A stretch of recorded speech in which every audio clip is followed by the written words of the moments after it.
إن تنصروا الله ينصركم ويثبت أقدامكم. Sesungguhnya perhatian syariat terhadap hati sangat besar ya. Kita akan sebutkan 10 poin hal-hal yang bisa membersihkan hati ya. Pertama adalah menjaga lisan, dan ini diisyaratkan oleh Nabi SAW dalam hadisnya. Kata Nabi SAW, la yastaqimu imanu abdin hatta yastaqima qalbuhu.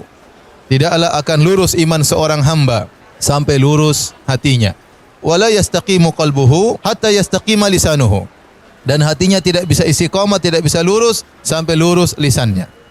Ini dalil yang sangat kuat bahwasanya lisan punya pengaruh besar terhadap hati. Dari sini hati-hati apa yang kita bicarakan. Topik yang kita bicarakan harus terarah. Tidak boleh kita bicara sembarangan. Jauhkan diri dari namimah, dari ghibah, dari membicarakan kejelekan orang lain. Karena itulah sangat berpengaruh dengan hati seseorang. Yang kedua, banyak beristighfar. Banyak beristighfar. Dari seorang sahabat yang bernama Al-Ghar Al-Muzani, qala Rasulullah sallallahu alaihi wasallam. Rasulullah SAW bersabda, "Innahu la yughanu ala qalbi." Sungguhnya ada sesuatu yang mengganggu hatiku. Wa inni la astaghfirullah fi kulli yaumin mi'ata marrah. Sungguhnya aku beristighfar kepada Allah setiap hari 100 kali.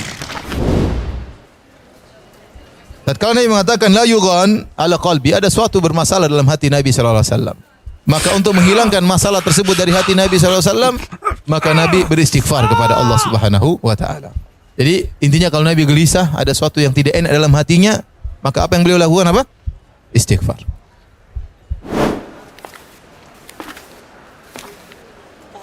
Yang ketiga, kiat yang ketiga agar hati menjadi bersih, jangan terlalu tahu banyak urusan orang dan jangan suka mendengar kejelekan orang. Jangan kepo ya. Ibnu Rajab Al-Hambali rahimahullah berkata, sebaik-baik amalan adalah bersihnya hati dari segala permusuhan seluruhnya.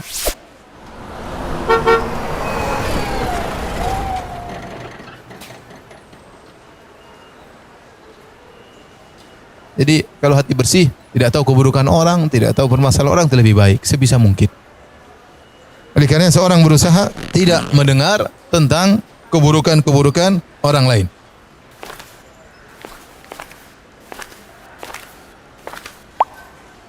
Yang keempat, agar hati menjadi bersih, berusaha tentram dan bahagia tatkala sendirian.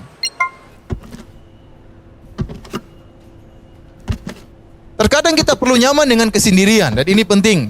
Ini untuk membersihkan hati kita. Dan itu diisyaratkan dalam hadis kata Nabi SAW tentang 7 golongan yang Allah naungi pada hari kiamat kelak. Di antaranya seorang yang dia bersendirian, dia ingat Allah Subhanahu wa taala, maka kemudian dia meneteskan air mata. Latih diri kita untuk bersendirian, merasakan kenikmatan dalam apa? Kesendirian. Taib yang kelima, di antara hal yang membantu untuk membersihkan hati adalah berzikir kepada Allah, banyak berzikir kepada Allah Subhanahu wa taala. Alladzina amanu wa tatma'innu qulubuhum bidzikrillah. Ala bidzikrillah tatma'innul qulub. Dan orang-orang yang beriman dan hati mereka tentram dengan mengingat Allah. Ketahuilah dengan mengingat Allah maka hati akan menjadi tentram. Orang yang banyak berzikir kepada Allah hatinya semakin bersih. Ada 2 hal, ini yang ke-6 dan ke-7, yaitu untuk agar bisa hati bersih, agar hati tidak keras, yaitu ikhlas, dan yang kedua membantu orang lain. Kata As-Sa'di rahimahullah dalam tafsirnya, tanda kebahagiaan seorang hamba, dia ikhlas kepada Allah Subhanahu wa taala dan dia berusaha untuk memberi manfaat kepada orang lain. Seorang yang paling bahagia adalah orang yang mengumpulkan 2 perkara ini. Dia ikhlas kepada Allah dan dia berusaha memberi manfaat kepada orang lain.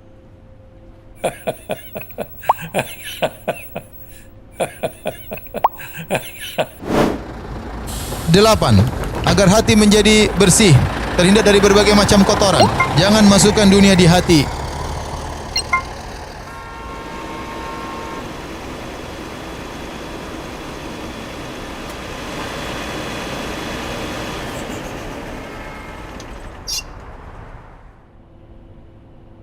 dunia di tangan, jangan saya masukkan ke dalam hati. Udahlah. Buat apa kita bergaya-gaya dengan dunia akan kita tinggalkan. Yang ke-9. Senantiasa menerima takdir Allah Subhanahu wa taala, sehingga senantiasa husnudzon kepada Allah Subhanahu wa taala. Allah berfirman dalam surat Taghabun, "Ma asaba min musibatin illa bi idznillah, wa man yu'min billahi yahdi qalbah." Tidak ada satu musibah pun yang menimpa kecuali dengan izin Allah. Barang siapa yang beriman kepada Allah, artinya menerima takdir Allah, Allah akan beri hidayah kepada hatinya.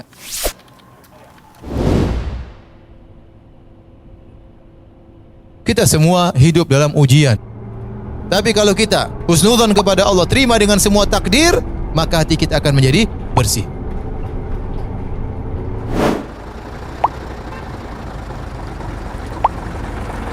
Taib, yang terakhir, agar hati kita bersih, yang paling utama dari semua sebab adalah doa.